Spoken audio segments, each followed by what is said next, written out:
என்னையா இந்த பையன் இப்படி இருக்கான்? விஜயின் செயலால் வேதனை அடைந்த பாரதி ராஜா.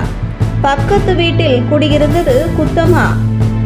ஒரு காலத்தில் தமிழ் சினிமா நடிகர்கள் குடியிருக்கும் பகுதியில் அக்கம் பக்கத்தில் குடியிருப்பு வாசிகள் நடிகர் நடிகைகள் வீட்டின் அருகில் குடியிருப்பதையே பெருமையாக கருதினார்கள். ஆனால் இன்று சினிமா நடிகர்கள் ஒரு இடத்தில் குடியிருக்கிறார்கள் என்றால் அக்கம் பக்கத்தினர் ஏண்டா இந்த சினிமா நடிகர் நடிகைகள் நம்ம தெருவுக்கு குடிக்கு வந்தார்கள், எப்போதான் இவர்கள் காலி செய்து போவார்கள் அல்லது நாம் தான் காலி செய்து போக வேண்டும் என்று மிகுந்த வேதனை அடையும் வகை அமைந்துள்ளது சினிமா துறையினர் செய்யும் அட்ராசிட்டி. அதாவது மிகப்பெரிய செலிபிரிட்டியாக இருந்தால் நகரத்திற்கு வெளியே ஒதுக்குப்புறமாக மிகப்பெரிய இடத்தில் பங்களாவாக கட்டி யாருக்கும் தொல்லையில்லாமல் நடிகர்கள் சென்றுவிட்டால் யாருக்குமே தொல்லையில்லை.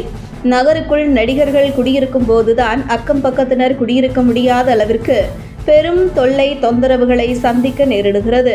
அந்த வகையில் நடிகர் ரஜினிகாந்தின் வீடு இருக்கும் போயஸ் கார்டனில் சமீபத்தில் நடந்த ஒரு பண்டிகை விழாவிற்காக அங்கே அவருடைய ரசிகர்கள் கூடி நின்று தலைவா தலைவா என கூச்சலிட அங்கே அக்கம் பக்கத்தில் இருந்த ஒரு வயதான மூதாட்டி வெளியே வந்து அங்கிருந்த ரசிகர்களை கழுவி கழுவி ஊத்திய சம்பவம் அரங்கேறியது.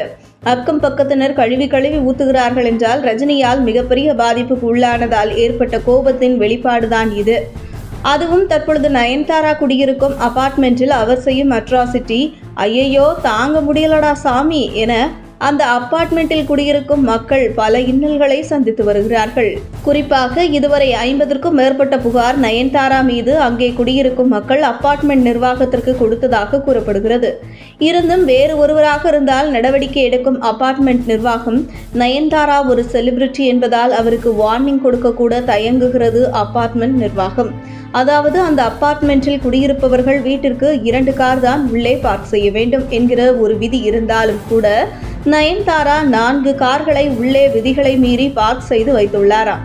இந்த நிலையில் போயஸ் கார்டனில் நயன்தாரா புதிய வீடு ஒன்றை வாங்கி விரைவில் அங்கே குடியேற இருப்பதால் தற்பொழுது நயன்தாரா குடியிருக்கும் அபார்ட்மெண்ட் வாசிகள் விரைவில் நயன்தாரா இங்கே காலி செய்துவிட்டு போயஸ் கார்டன் வீட்டிற்கு செல்ல வேண்டும் என பிரார்த்தனை செய்யும் நிலைக்கு உள்ளாகியுள்ளனர்.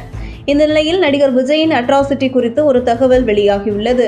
நடிகர் விஜய் மற்றும் இயக்குனர் பாரதி ராஜா இருவரும் ஒரே தெருவில் பக்கத்து வீட்டில் குடியிருந்துள்ளனர். அப்போது நடிகர் விஜய் தன்னுடைய வீட்டின் காம்பவுண்ட் சுவரை ஒரு கோட்டை சுவர் போன்று எழுப்பி வெளியிலிருந்து யாராவது ஏணி வைத்துதான் பார்க்க முடியும் அளவிற்கு கோட்டை போன்ற சுவரை எழுப்பியுள்ளார். அருகில் குடியிருக்கும் பாரதி ராஜா வீட்டில் இருந்து கூட யாரும் விஜய் வீட்டை பார்க்காதபடி காம்பவுண்ட் சுவரை எழுப்பியுள்ளார் விஜய். இதனால் விசாலமான 4 திசையிலும் இருந்து வரக்கூடிய காற்றும் பாரதி ராஜா வீட்டிற்குள் வராதபடி அமைந்துள்ளது விஜய் எழுப்பிய காம்பவுண்ட் சுவர்.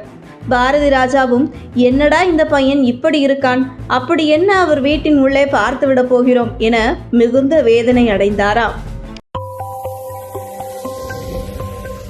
உங்கள் தின சேவல்.